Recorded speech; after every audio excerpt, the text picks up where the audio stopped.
Greetings. What's going on, everybody? So, this video I wanted to focus on a particular Neteru by the name of Sekhmet.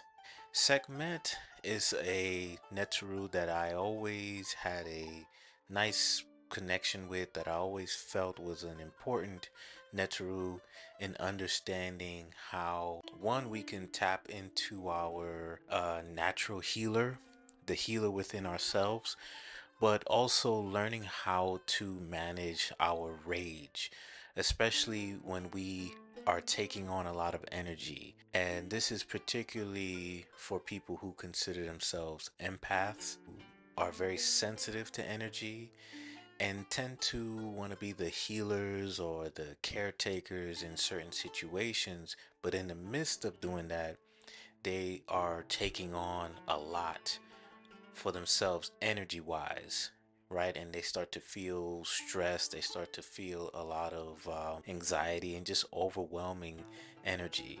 I want to touch on this particular story about Sekhmet and how it relates to ways that we can manage ourselves and set boundaries in spaces that can be a little overwhelming, but we still want to play a role in making sure that everyone is okay and that we can create some healing energy. Before we get into the story of Sekhmet, let's briefly talk about Sekhmet herself. Let's first talk about her name, Sekhmet. Sekhmet means the powerful one. And what's so interesting about her name in the Neter or in hieroglyphs, her name it shows a Sekhem, which represents the vital energy, which represents life force energy, and another symbol that is very significant in her name in the Neter is the symbol of a placenta. So it has something to do with the womb. Sekhmet, it means the powerful one, but she's also a protector and a healer of the life force energy within, and that also the divine feminine energy as well. So she's associated a lot with the divine feminine. She's associated a lot with womanhood. That's something to keep in mind when we go into the story. Another interesting feature about Sekhmet is her appearance. So Sekhmet is usually depicted as a person with a human body and a lioness head. The reason why they chose the lioness head is because Sekhmet symbolizes the protective lioness to her cubs. So in this case, when it comes to our feelings, when it comes to things that are very sensitive and or moments that we're very vulnerable or moments where we are hurt, that healing aspect assists us when we are hurt. That protective energy when it comes to our feelings, that is Sekhmet. That's the energy of Sekhmet in itself.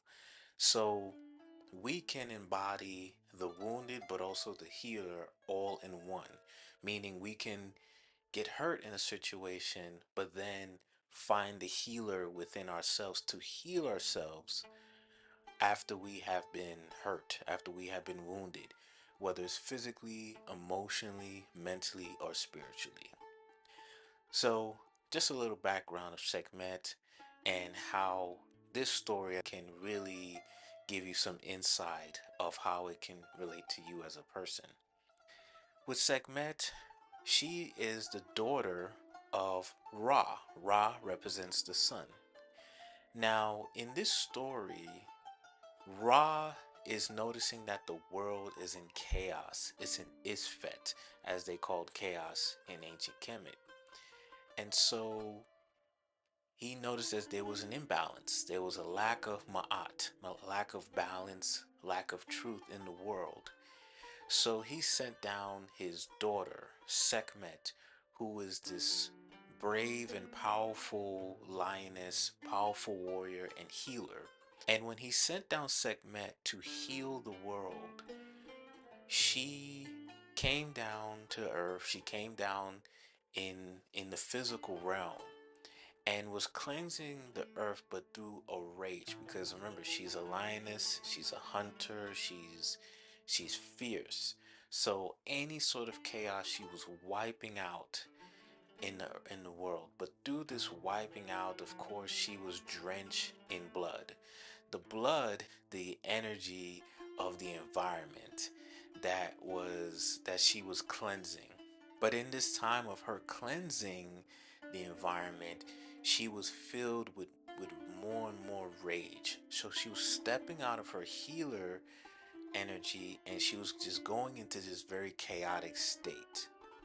And Ra noticed that she was just unstoppable and that she was out of control in this rage that was filling her up, this rage that was making her just not be herself. He did several things to stop her. One of those things was he sent 7 barrels of beer down to earth, and she would drink this beer, and then she became, of course, drunk and then sleepy. And those barrels that represents the 7 barrels. It could be a representation of the 7 principles of Ma'at. So those barrels was a reminder of her, of those principles for her to calm down. But the other thing, the other part of the story was that he sent down Ptah. Ptah is the god of creation, is the god of craftsmanship. He's considered the architect of the universe.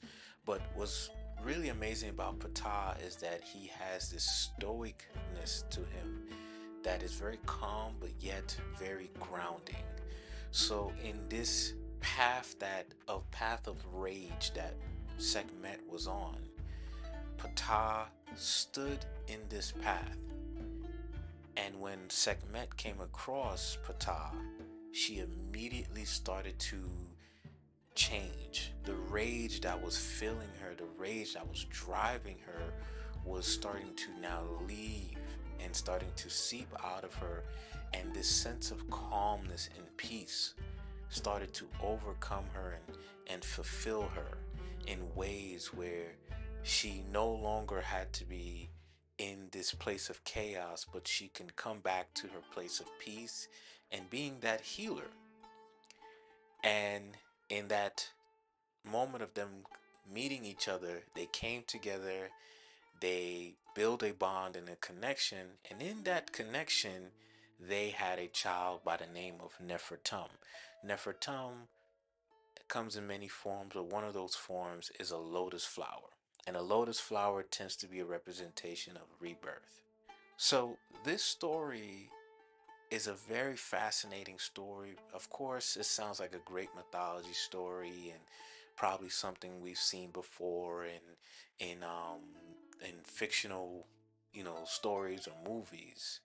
But what's so amazing about this story is that we've all had moments where we were Sekhmet, where we were trying to be problem solvers and we were fearless and we wanted to make some changes, but in the midst of going into different spaces, interacting with different people, we started to take on certain negative energy. We started to take on certain thoughts, feelings.